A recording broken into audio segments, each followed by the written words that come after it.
The king has one more move. ஒரு நாள் ஒரு மனுஷனை அடிச்சுட்டாங்க, நல்லா அடின்னு அடிச்சுட்டாங்க. அடிச்சு சிலுவையில தூக்கி மாட்டிட்டாங்க. எல்லாம் முடிந்ததுன்னு அவரே சொல்லிட்டாரு. பிசாசுக்கு ஒரே கொண்டாட்டம். முடிஞ்சதுடா இந்த ஆளோட கதை, நான் செய்து முடிச்சுட்டேன்னு சொல்லி பிசாசுக்கு சந்தோஷம். சிலுவையில தொங்கினது வேற யாரும் இல்லை, ஒரே ஒரு ஆளுதான் சிலுவையில உங்களுக்காக தொங்கினாரு. அவர் பேர் இயேசு. சகல உலகத்தின் பாவத்தை மீட்டு சுமந்த தேவாட்டுக்குட்டின்னு வேதம் சொல்லும். உலகத்துல எல்லாரும் பாவம் செய்து தேவ மகிமை இழந்தோம், எல்லாரும் தப்பு செஞ்சாங்க, ஒரு ஆள் கூட நீதிமான் இல்ல. ஆனாலும் அவர் எல்லாத்தையும் சுமந்து சிலுவையில தொங்கினார். ஆனா ராஜாவுக்கு இன்னொரு மூவ் உண்டு. ஹல்லேலூயா.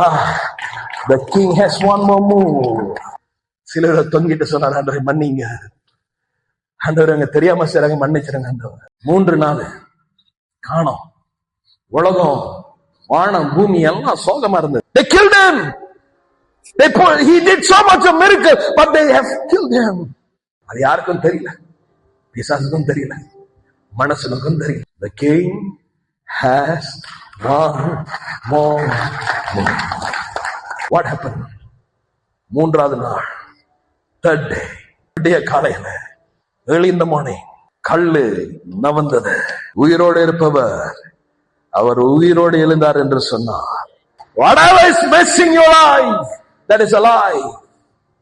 He who came back alive, if he were to come, all that will fall down lifeless. அதுதான் நம்ம ஆண்டவர். Amen. The king has one more move.